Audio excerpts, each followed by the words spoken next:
It can't be that bad, oh, it can't be that bad, oh, it can't be that bad, oh, it can't be that bad, oh, it can't be that bad. But I do think you can find, I find men, I can tell when a man is good looking. Yeah, same here. Yeah, but the idea of having a penis anywhere near me grosses me out. It's terrifying.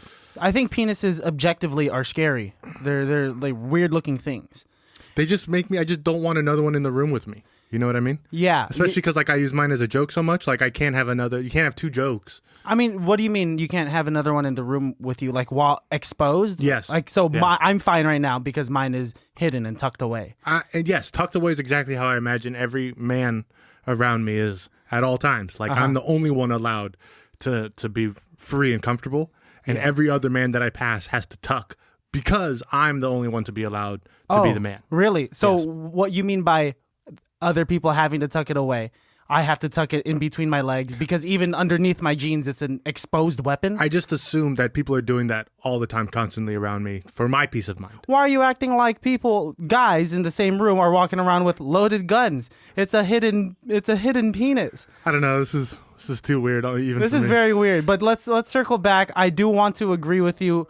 I am comfortable enough with my sexuality to know when a guy is attractive. Okay. Constantly, I'm saying that guy is good looking, and I don't find them threatening. I'll say it to my girlfriend. Like, I do find good looking guys threatening.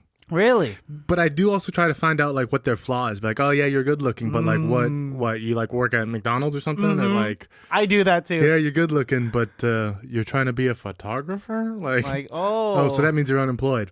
I get it. You're good looking, but you're fucking dumb. And that's not a thing on Chris Perry. It's a different person. No. Chris Perry, we've talked about him before. That he's the trifecta. He's upsetting. It's so upsetting that he's good at everything. Not everything. What's he not good at? I bet you I could throw a football further than him. You think so? Yeah. Okay. Well, also, but you're taking into consideration your guys' background. You know that you've done sports in the past. I don't think he's done any sports in the past. No, sir. That man is not a sportsman. But he can dance. That's how I know he's not a sportsman. Yeah, but if you could dance, okay, does dance equal strength? Physical strength? No, dance equals grace. Oh, grace. Depending on what type of dance you do. No, all kind of dance is graceful, bro. That's what makes dancing dancing. Not crumping. I don't think crumping is graceful. There's a form of grace. The way that they're able to flow from move to move and like tell a story of the inner city. I could imagine you doing interpretive dance. I interpretive dance daily. Daily? Every day. Now tell me the truth. When you're by yourself and you know no one's looking, do you ever just dance? Yeah. Like to no dance music. And make weird noises and like do stuff. Yeah. I will say this one time I was living with a girlfriend and I thought she had left for work. And so I went downstairs and I was playing video games, but unbeknownst to me, she had come home and like walked through the front door, like walked behind me while I was playing video games, went upstairs and went to the room.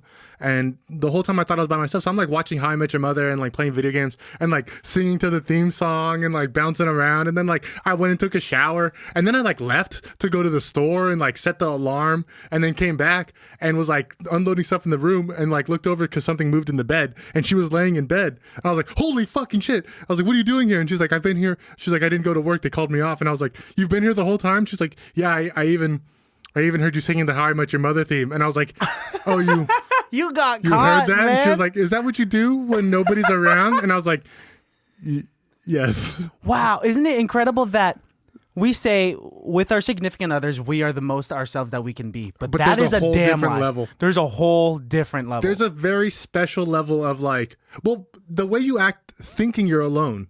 Yes. You know what I mean? It's just like a different way of, like, I wouldn't have probably done probably would have still done those things, but probably just to myself because like I'm doing it for me because I think it's funny or whatever. Yeah. Like knowing that somebody else was in the house, I probably wouldn't have done it as loud. Like, cause I know that day I was loud because I was probably little and like I was probably in a little bit and like I was playing video games. It was my day off and shit. So I'm like singing loud and like having a good time. But man, I do think about that. Like how crazy to your point, it's like we think these people know so well, and they do. But there is like always going to be one little sliver of person that no one ever sees except for yourself. Yeah, because even when we're so comfortable with someone, we have a very small amount of a filter up, at least, like to be considerate, maybe, right? I think for me, probably because I'm so narcissistic, but I think like because I always want to appear good to the person, especially somebody that I am with. I want to appear to be my best. I don't want them to know how nerdy or stupid I actually am. So like them seeing that is like, oh fuck, like you weren't supposed to see that. Yeah, that's so interesting. I'm trying to think of the things that I do when I'm by myself. I know I for sure dance in the kitchen. You act about the all same the time. because I've seen you. Like you've seen me by myself when no one's watching. So how can you answer that unless you've been peeping through my window? But I've seen you act like free, like when someone is just not really thinking or like doesn't have really care in the world, they're just being themselves. Yeah. Right. So I've seen you do that because we're comfortable with each other, and you've seen me in like my most comfortable ways, which a lot of people haven't seen me. Yeah. Right. Like and like I make a point to not let other people see me in certain ways, in ways that you have seen me. Yeah. So I can only assume that I've seen you in ways that other people haven't necessarily seen you. Oh, you for sure have. I was gonna say I know pretty well that I have, but It's interesting. I remember one time in high school when we were doing the musical and I was mic'd up and we had the wireless mics on, and usually in between runs, the sound person will turn off the mics, but this time this sound person did not, and I went to go use the bathroom because I was hydrating myself constantly because I have to sing and whatnot, and so I had to fucking piss like a racehorse. And when I went to take a piss, and when I came back, everyone in the musical room was looking at me, and I was wondering why. And they're like, Christian, you were pissing so loud and singing at the same time. And I didn't know. You still do that to this day. Singing and pissing? Yeah, absolutely, dude. It's at least like 30 seconds of me standing there. How am I going to fill that time? Like, I only have to allocate a little bit of my focus to not miss the bull. I'm bored other than that. It takes all of my focus. It takes all of your focus? Yeah, when you got a fire hose like I got. Oh, really? And then you just you throw it onto your shoulder after you're done and then coil it up? Yep. Yeah. Oh, wow. I do find that very funny, but talk about a good day for you though. Yeah, because okay, do you agree? The louder the stream, the bigger the pee-pee. So I didn't know that until you and Austin told me about that in high school. I didn't know that was a thing. Mm-hmm. Because I struggle with just not peeing on my own balls because my penis is so small. It trickles down from the balls. That's my biggest concern. And it just drips down into your inner thighs. I can't even worry about making it loud. I have to worry about keeping my nuts dry. Oh, there you go. You got a case of the wet nuts. No, I mean, now I have it kind of figured out. I put a piece of paper underneath and just let it. Oh, like a bib. Exactly. Like a bib. Oh, so you do it too? I have done it before. No, we've talked about this. I do like the little tip of the penis dab with the toilet paper napkin because you don't want the post drip on your nice undies, man. Wow, I can't believe any of this is going to be in, but that's more of an uncircumcised move. Then I'm surprised the circumcised guy does that kind of stuff. No, I mean, like, it's either I shake for like 10 minutes, but in society, that's playing with yourself. Yeah. So I don't want to play with myself. I want to treat. I'm sorry. I'm so sorry for what I'm about to say. I want to treat my urethra like a mouth. Like after I pee, you want to treat that urethra like a dirty mouth after you've eaten some chili. You want to take the nearest napkin and dab it a little bit because you don't want to be messy for the rest of the day. You got to be a clean boy. Oh my God. Now, to bring it back a little bit, please, any amount, because we've gone so far. Let's bring it back any amount. It's still relevant to the conversation. It shouldn't be. It shouldn't be, but so I don't think that the sound of the stream really correlates with size of penis. Exactly, because you have to take into account distance, trajectory, how hard you're pushing. Because if you go when you're not ready and it's just like, trickle here, trickle there, then it sounds like you're packing like a small gun. But let's say you've been holding it for hours, then you got a piece on you, buddy, right? Yes. Cool. Do you ever, unless you get me away from this conversation, I'm gonna keep talking about it because it's highly interesting to me. I find myself competing with other people at the urinal, like to bring it back to like if a guy's good looking if a guy's good looking and he walks into the bathroom at the same time as me? So let me ask you, if you were out with your girlfriend, let's not use Melissa, let's say a different girlfriend. Okay. And let's say Melissa's your ex, and all of a sudden you see her there with her new boyfriend, but you guys didn't end on bad terms, but so you guys are talking and having a good time. And then you're like, you guys have, the four of you have a couple drinks and you're hanging out and you're like, all right, I'm going to go to the bathroom. And homeboy's like, all right, I'll go with you. Do you take a quick peek to see if he's bigger than you? Let's see. Many things to take into consideration. How tall is the divider that divides the urinal? If there is one at any. Yeah, sure. Do I bring it up? Do I say, bring up his penis? Hey, buddy, let me see what you're packing here. That. Not necessarily touch it and grab it. It's not... Oh, man. And would you feel better knowing that it's smaller, or would you feel better like if it was bigger? But you can't judge it when it's flaccid, dude. But how scary would it be if even flaccid it was bigger? Oh, man, I'd be depressed. I'd probably be sad. I think... But what if that's all... Because, showers are growers. Yeah. You never get both. I think this is what I'd say. I'd say if he was packing something large, I would swallow my pride. I shouldn't use the word swallow in this sentence. I would swallow my pride, and my only hope would be if I ate pussy better than him. And so I would look at him, I'd be like, let me see your tongue, buddy. And if he has a and then you bigger... put your dick in his mouth. And then like you do that weird like power shift where you're like, yeah, he may be fucking my girlfriend, but he sucked my dick first. Oh my God. That thing. I know what you're saying. I know what you're saying. I was there first, buddy.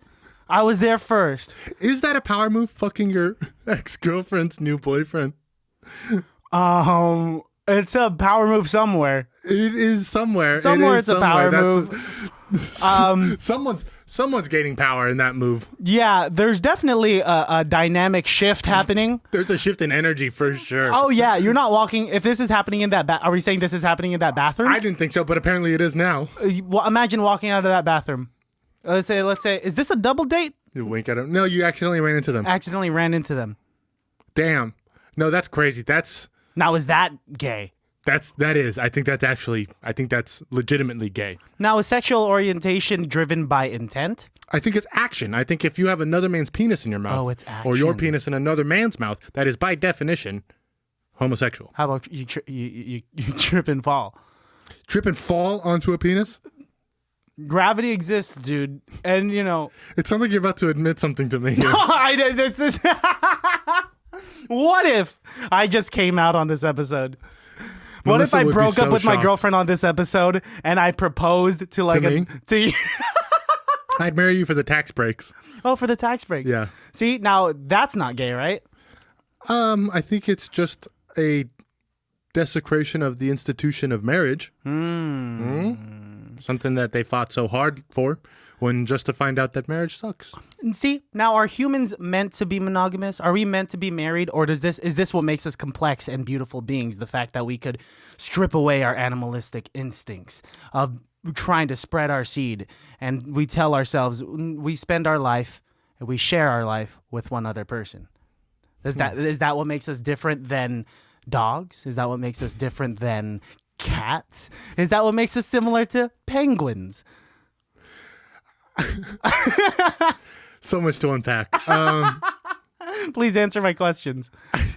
I don't even know where to start. I guess I would first say no. Okay. To everything. To all of those? But I will say... Shot down. I don't know, man. I don't know if humans are meant to be monogamous. I think humans are just meant to be around during the pregnancy. I think biologically, like our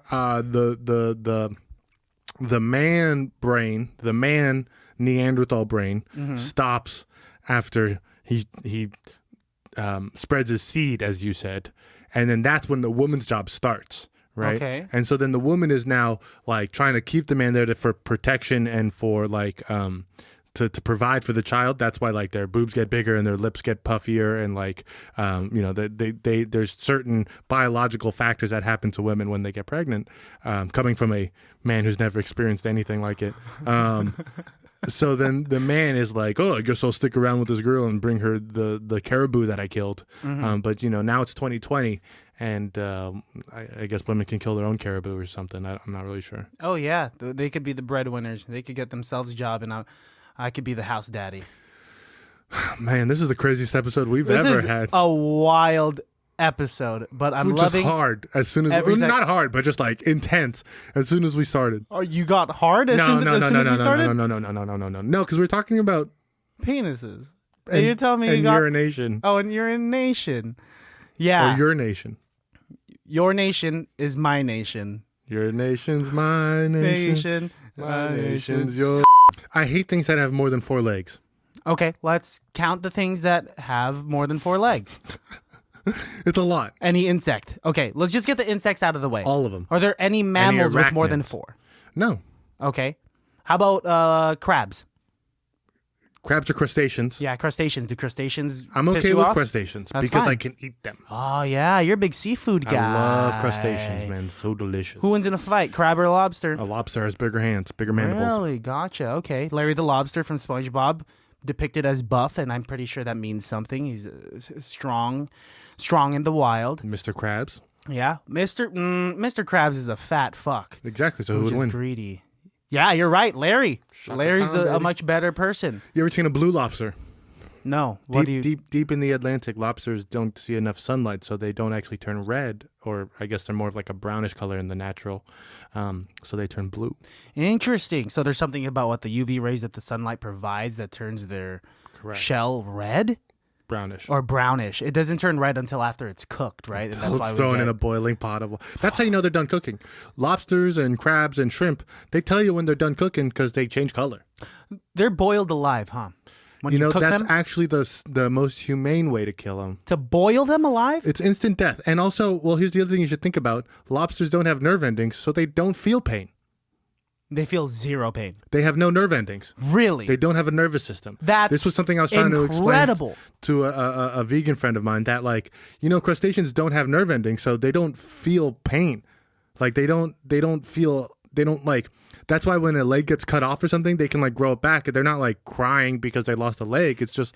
In an evolutionary sense, that blows my mind because we were given nerve endings and pain sensories to notify us, like, oh, this is not good for us, right? Like, this is... Well, but their response was to grow a shell. Their response was to grow a hard armor shell and have their bones outside of their body. Okay. So where we have our bones inside our body, we're trying to protect them.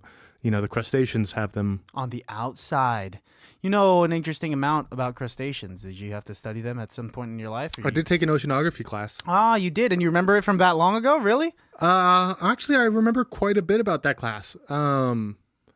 But no, I just, honestly, I like to argue, and my last girl was a vegan, and so I had to have my facts straight. You had a lot of vegan arguments. I know that. Because I didn't like it. I think the only reason you should want to be vegan is if you want to be. But don't be telling me that it's going to save the world, because it won't.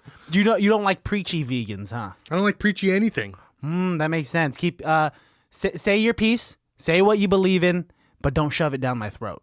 Yeah, everyone's got a right to say it, but like if you're wrong though, I'm going to tell you where it doesn't make sense. How about when people tell you that you're wrong? Then you're up for the debate. Sure, I would like for you to tell me when I'm wrong. I want people to explain to me how like I'm the wrong, challenge, and I want you to explain the logic to me of how to get to your end of the thought instead of how I get to my end of the thought. And then if I let you say your piece, and then you don't let me say my piece, that's when I get frustrated. Otis does that to me. Really? Where I'll let Otis say his piece, but then when I try to explain my piece, he'll be like, no, you're just trying to negate what I'm saying. I'm like, no, this is how conversations work, Otis. You say your piece, then I say my piece, and then we both like leave it at that. You guys fighting in the same room. You guys forget that I'm there. And I'm like, hi, I'd like to hang out now, please. I would like, can we stop talking about the history of the 17th century that happened, here and there? Like, because I don't care. Let's play some video games and just chill. Happy New Year, guys. Welcome to another episode of ICBTB's Highly Irrelevant. We've spoken for a good 20 minutes, a little bit more. Probably keep all of it in, honestly. We're keeping it all in, dude, because I Because had a good time. 2020 was a crazy year. We'll end it with a crazy episode. Fuck yeah, dude. Fuck yeah, dude. Yeah, fuck yeah, Fuck dude. yeah, dude. Yeah, fuck yeah, Yeah, dude. fuck. Yeah, fuck, dude. I don't give a fuck. Let's talk about 2020. 2020 sucked, Yeah, baby. sure. Yes, we had January chilling. We just had a good holidays from 2019. Well, Kobe died in January. So we could even start off well. And Australia was on fire. And Australia was on fire. And poor the coronavirus koalas. was already going. Yeah. Yes. And This whole year was bullshit. You know what? But that's not what we're not here to talk about a bullshit year. No. We're here to talk about how it can't be that bad. Yes. So what good came of 2020, Christian? We were able to. That's a difficult question, dude. Come back to me. It's difficult because I find answering that question is it feels selfish, because I think this year was a lot about self-growth. I think a lot of people in this trying time figured out that, like, oh yeah, as good as community is and as good as like being out with people, at one point or another you have to realize, like, it doesn't matter. You are on your own. So you got to kind of make yourself better. And some people, struggled with it mentally, physically, emotionally. They broke down, they rebuilt themselves, they got better. Some people are in the process, I think this was a really big year for self-reflection. Yep. And I think the only way we get that is by being forced to look at the man in the mirror, think about what it is that's really getting to us, and growing from that. So as difficult as 2020 was, I am very thankful for it, because I know for myself, I've grown significantly. I've learned a lot. I've grown a lot. And I think through pain is pleasure. Yes. I think what 2020 gave us was challenge, because with normal life and routine comes complacency, and complacency can be a terrible thing. A terrible thing, because with being challenged, you're sharpening your skills. You're thinking of what's going to make me better. And so we've witnessed a lot of people, a lot of artists, a lot of creatives start to create, because you're just stuck at home.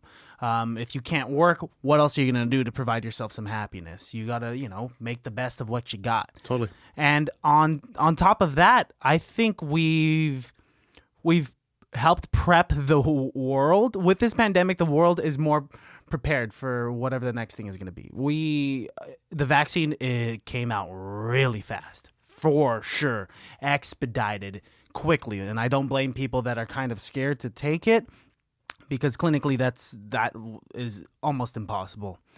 Yeah, but it's modern day and it's science. It's like, how much other science is supposed to be impossible? Yeah, but that's what I'm saying. We pushed that boundary, and we've made it possible. Yeah, that's why I think people are like, science is always on the cusp of impossibilities, and that's why they're making it real. That's why it's science and not, make believe. So the next time like a virus comes, we know that we'll be able to crush it in 8 months. Yep. Crush it in 6 months. Well, we'll know how to prep better. We'll know.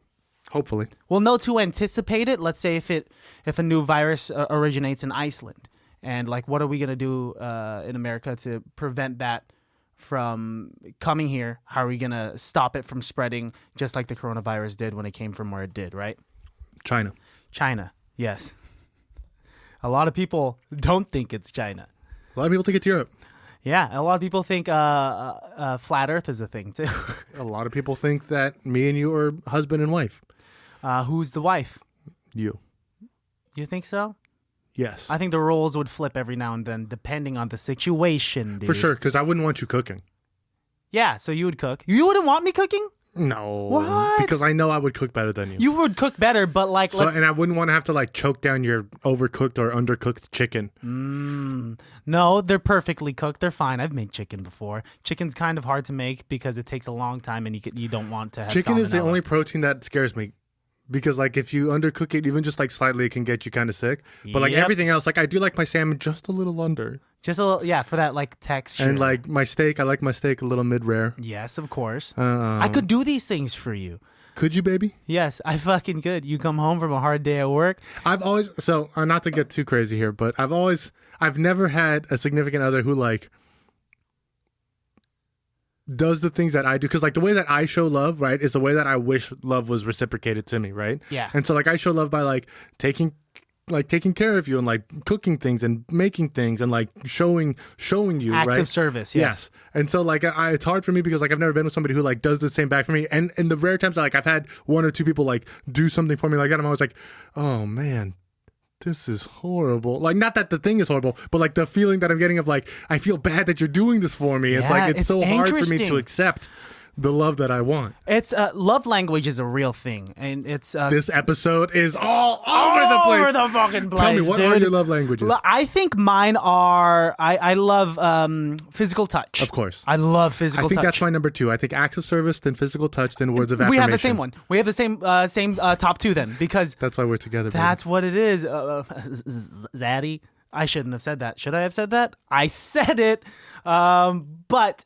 We're gonna shake hands for 10 minutes again, like on last week's episode, until you like realize that I'm still doing it.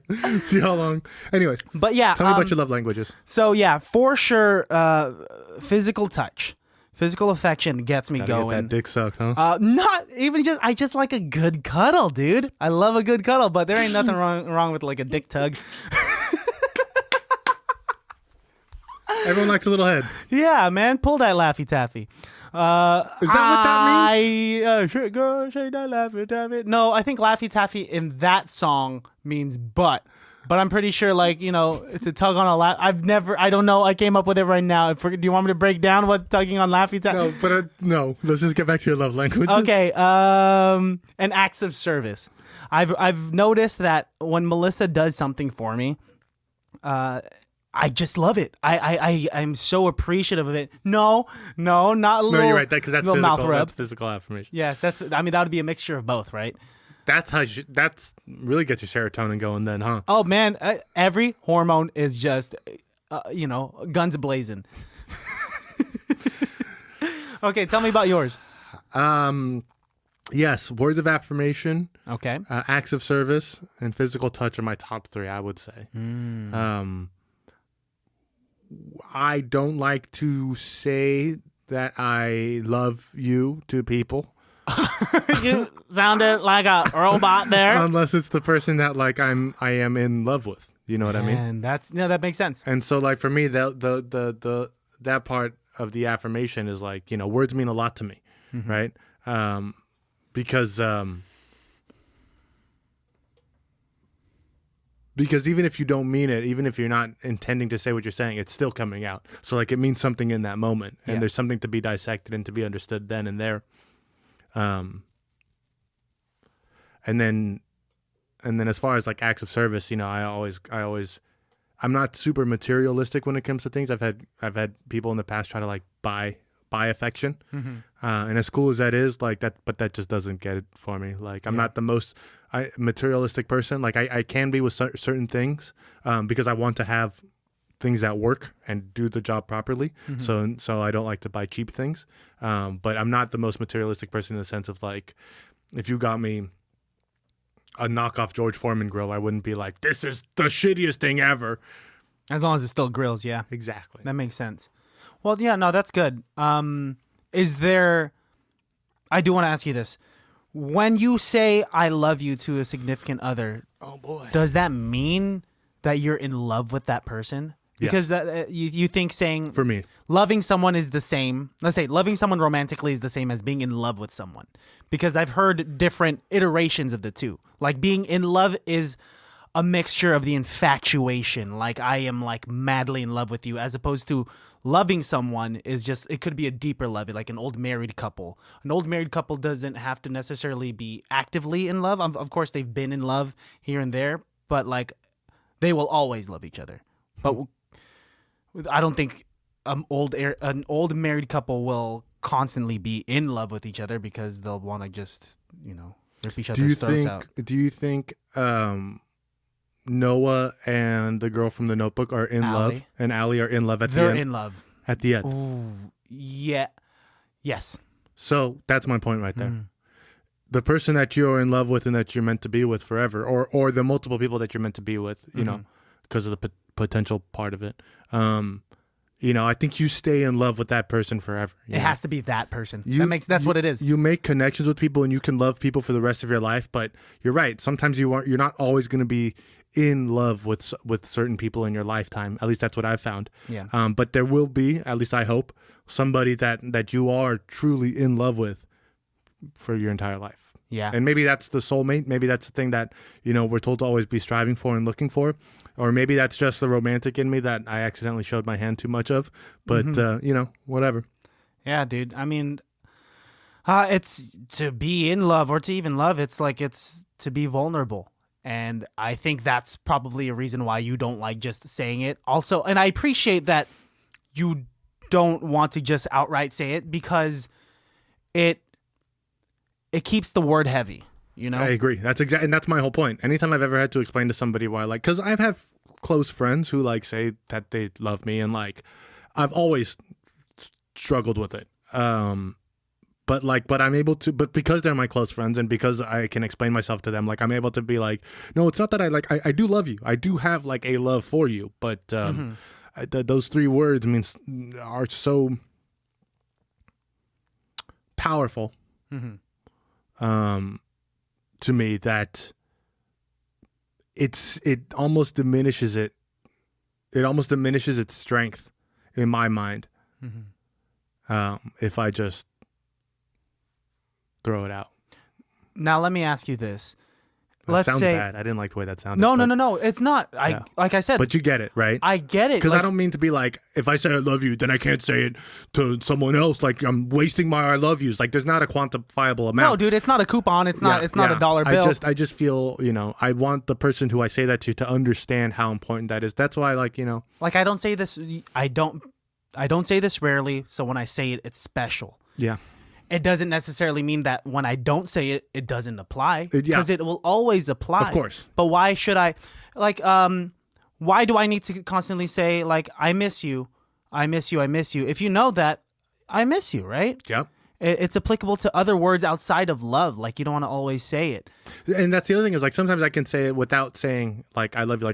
Have you eaten today? Or, are you okay? There's different ways to say I love you. And so in those ways, I think I show my love in other ways. Yeah. To my friends and to people that I care about. I'm pretty safe in saying that. Well, it's a complex thing, dude. I mean, love is not just about saying it and meaning it. Of course, that's a fraction of it, but it's about actions as well. Totally. It's about just the feeling reactions. in the room. Actions and reactions, dude, we're complex beings. Sure. Right? Yeah, I'm trying to relearn myself and be myself again and try and, get better. It's a constant process for anybody. But I think one of my biggest difficulties is going back in my brain and in my past and not just quantifying the things that have happened, but almost making excuses. Yeah. Right. For other people or for myself. And I constantly have to remind myself, it almost doesn't even matter if you make an excuse or not. It's already happened and it's over. Yeah. So it's you can make the excuse or you can try and quantify why that is or why it happened or what you did or what you should have done.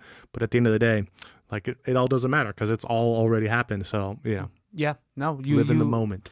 You have a point there. Live in the moment. That's what it comes down to. That's my 2021 motto. Is to live in the moment. It truly is. Well, yeah, because a lot of people have spent too much of 2020 looking back. Looking back. Unless you're looking back in a constructive manner, you don't need to look back at all. I don't know if there is a way to look back in a constructive manner. Looking back is such a pivotal thing for humans. For some reason, all throughout humankind, at least from what I've learned, it's always been frowned upon.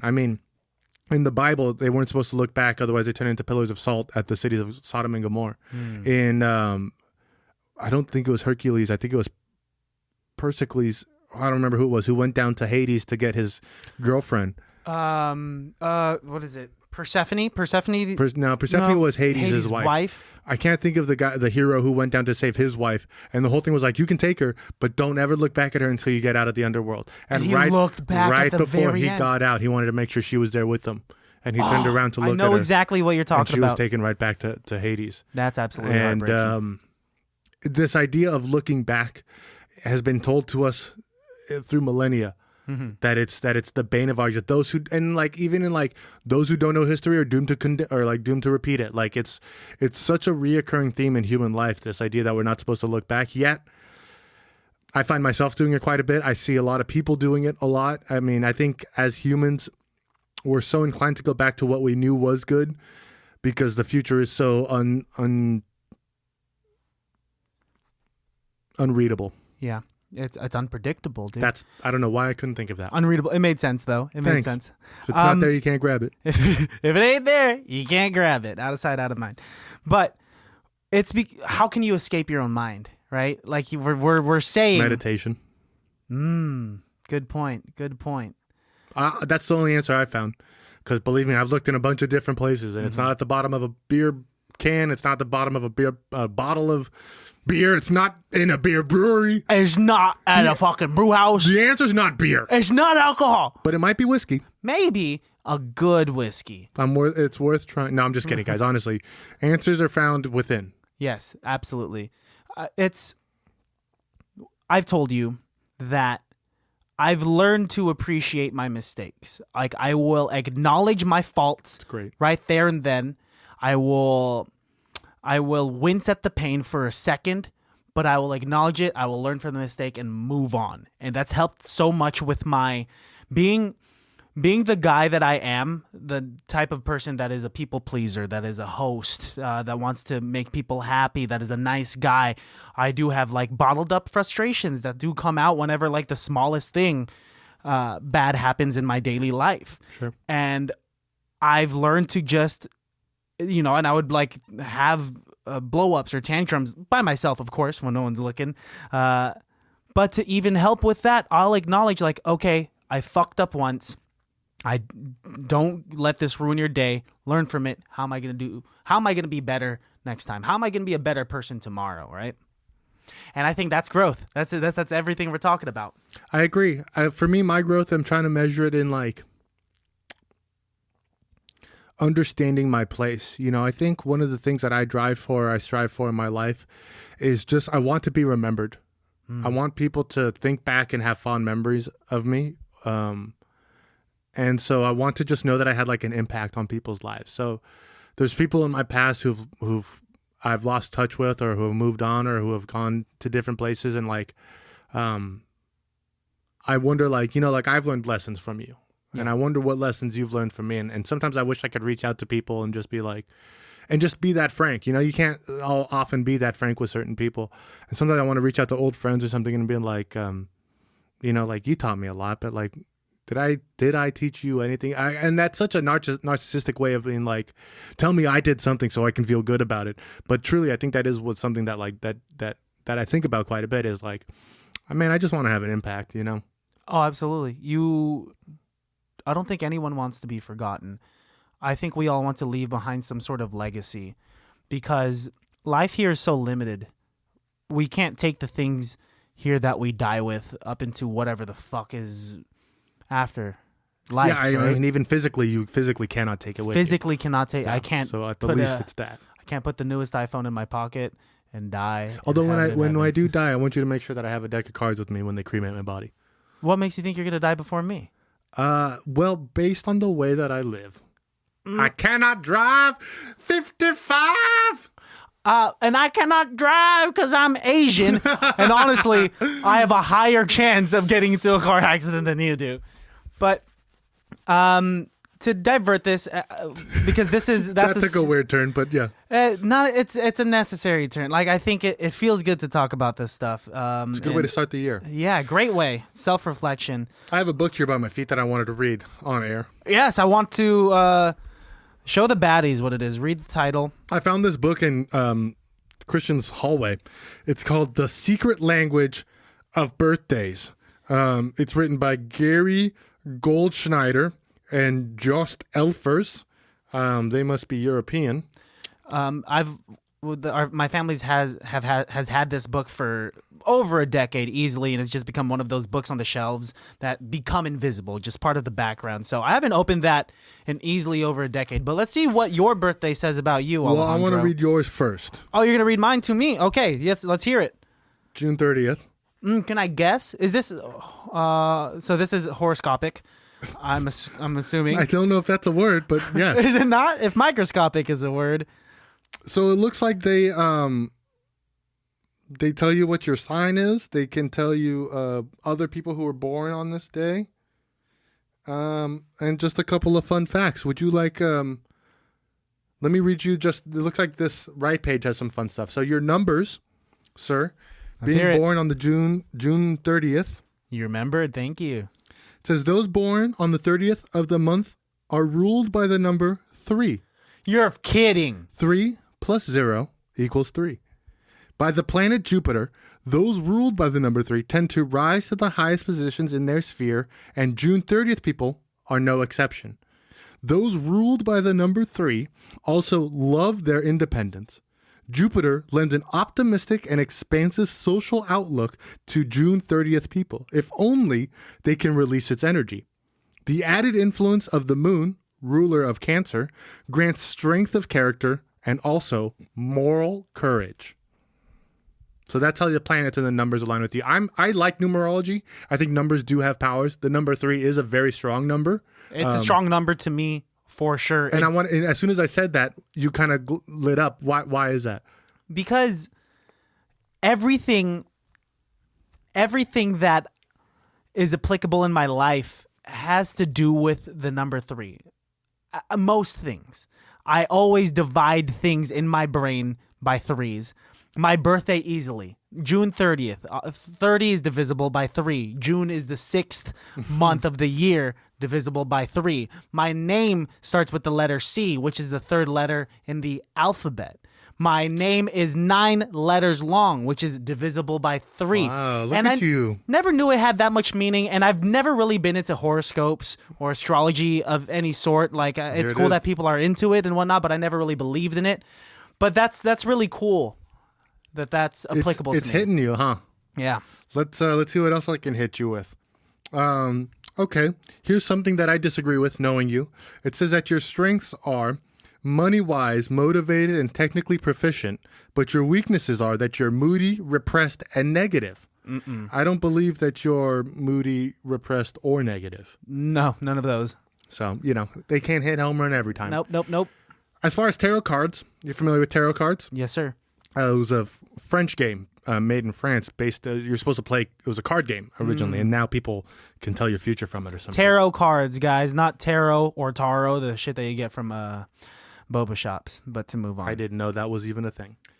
The 3rd card of the major arcana is the Empress, symbolizing creative intelligence. She is the perfect woman, the ultra feminine, the Mother Earth nurturer, and whose dreams are made real. Our hopes and aspirations are embodied in the Empress. The Empress represents positive traits of charm, grace, and unconditional love, and the negative traits of vanity, affection, as well as intolerance for imperfection. How do you feel about that? Intolerance for imperfection. That I think is pretty true. I kind of vibe with that. I've definitely developed a perfectionist aspect to me in the late years. You are kind of vain, like with your hair, and like I do see it sometimes. You're not as vain as myself. I think mine comes out in different ways. I think my we're vanity performers, comes out in different and so ways. we have course. vanity.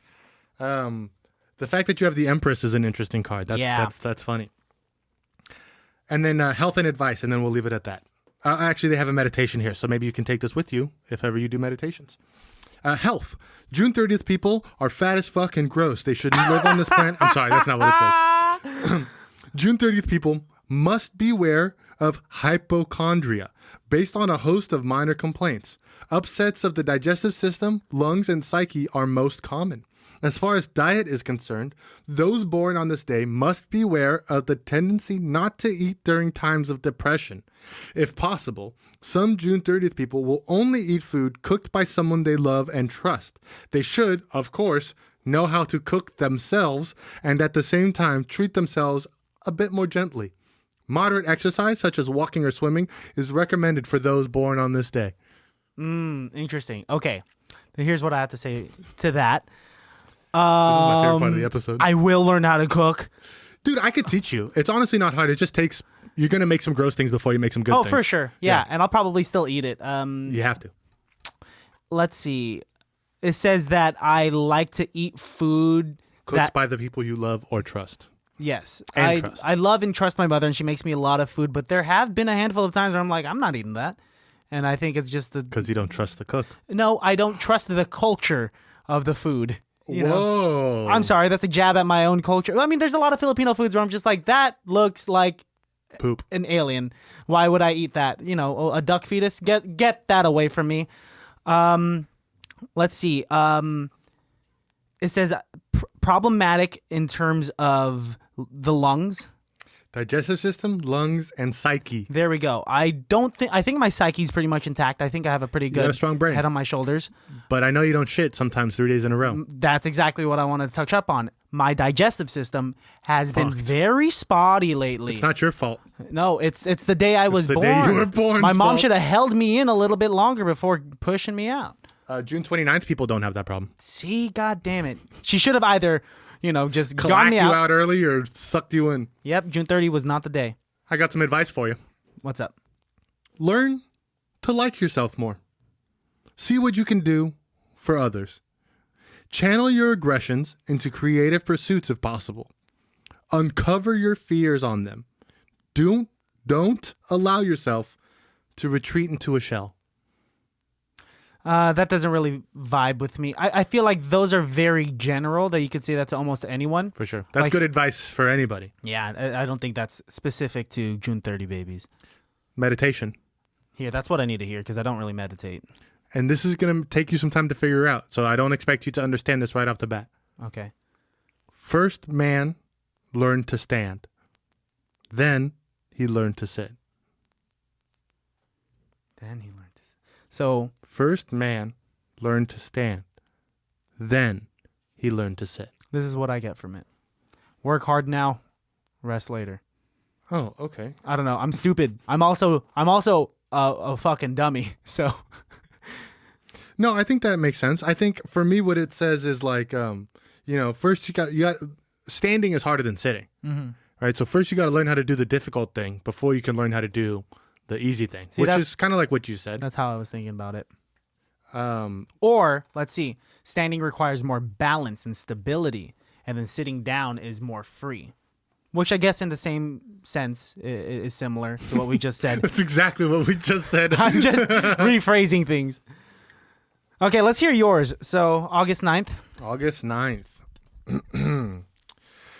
Numbers and planets. Those born on the 9th of the month ruled by the number 9 and the planet Mars. The number 9 is powerful, and its influence on other numbers. Any number added to 9 yields the number. For example, 5 plus 9 equals 14. 4 plus 1 equals 5. Mm-hmm. Any number multiplied by 9 yields a 9. For example, 9 times 5 is 45. 4 plus 5 is 9. And August 9th people are similarly able to influence those around them. The planet Mars is a forceful and aggressive planet. This embodies the male energy. Thus, August 9 women may seem sometimes to be a bit too pushy, and August 9 men overly aggressive. How do you feel about that stuff so far? Overly aggressive? You overly aggressive? There have been times. Don't act like there hasn't. Do you see me laughing? That means I'm agreeing. Oh, is that what that means? How about I tell you what that means? Whoa, dude. Tone it down. Yeah. Yeah, I'm overly aggressive. You're trying to be passive and calm. Aggressive? I would never. No, I get a very interested in things and very enhanced by the feelings that I get from stuff. So of course I want to do it and do it right and do it the best. Of course. And I guess that could come off as aggression. Yeah. And your reactions to certain things, I could say, like, are bigger than other people's. Yeah, for sure. I completely agree with that. Mm-hmm. You are more prone to like screaming from bewilderment. Like if I were to say something silly, you were quicker than others to stand up, take off your hat, and yell. What? And it doesn't matter if we're in a coffee shop. You'll do it. I get it. I gotta have attention. Aggressive. Okay, next. Tarot. And I will say, this card that it says that I am, I've had 2 people tell me that this is my card. Okay, so it lines up pretty well. The 9th card of the major arcana is the Hermit, who walks carrying a lantern and a stick. He represents meditation, isolation, and silence. The card signifies crystallized wisdom and ultimate discipline. The Hermit is a taskmaster who's conscious to keep others on their own path. The positive side of this card is the stick-to-itiveness, purposeful and profundity and concentration.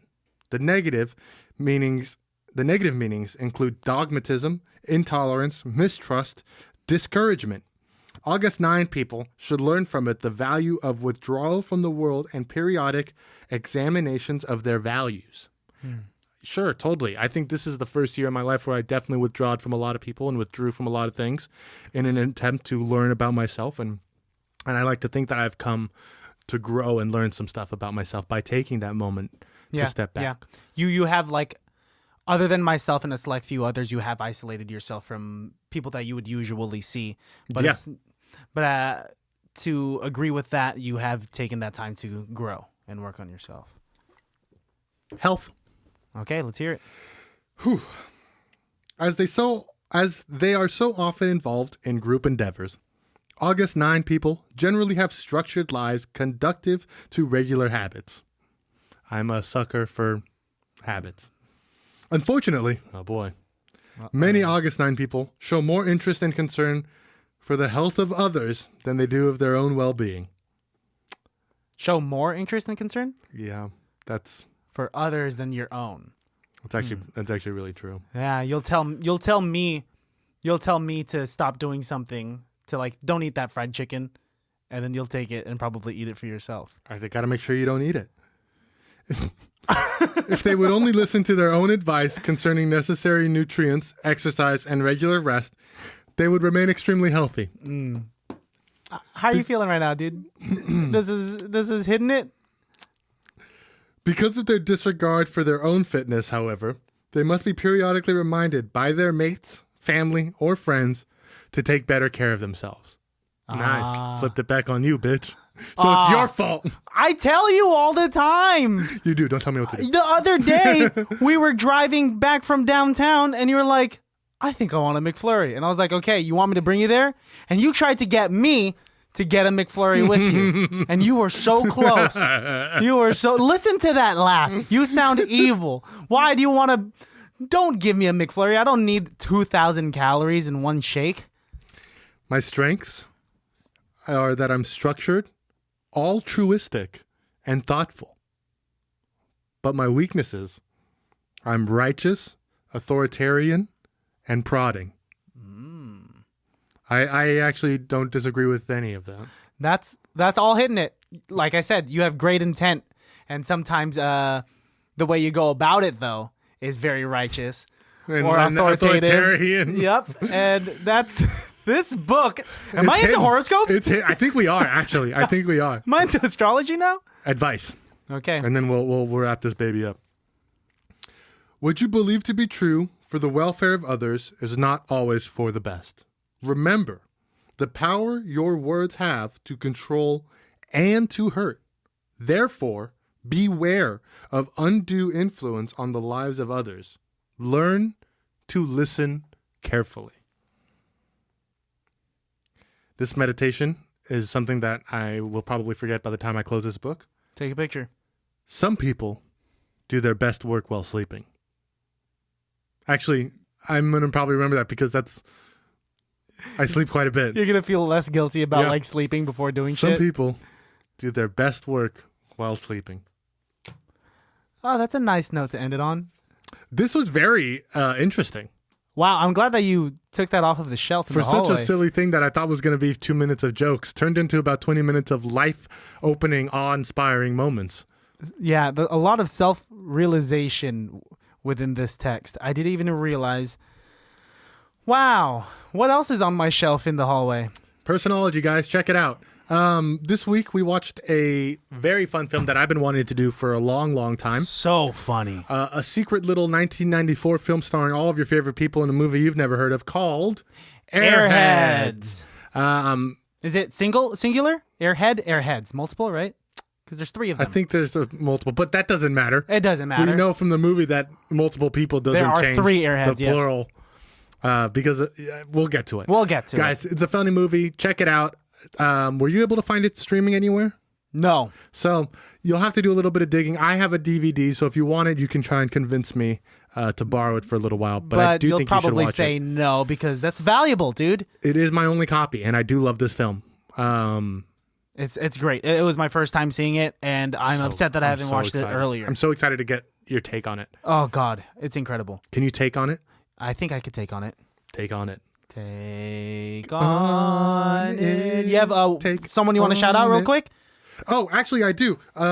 So I like to do magic, and I enjoy following different magic pages on Instagram. There's a gentleman who recently started following me, and I follow him. Not that that makes a difference on shoutouts, but his page is called Card Magic by Jason. He needs no help from me because he has over 10,000 followers, but I do love his page.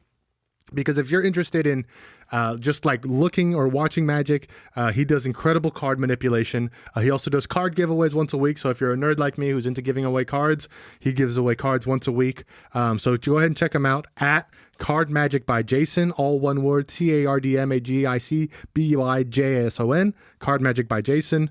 Check it out, guys. Magic's cool. It's not just for nerds. He did show me just a magic trick, a new magic trick right before this episode, and it was dope. Thank you. I appreciate that. I've been working hard on trying to up my magic. Well, it was good and smooth, my friend. I'm so lonely.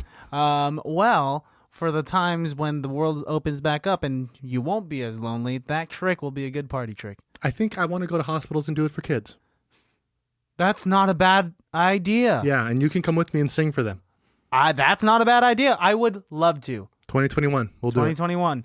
All right. You heard it here first, kids. ICBTB.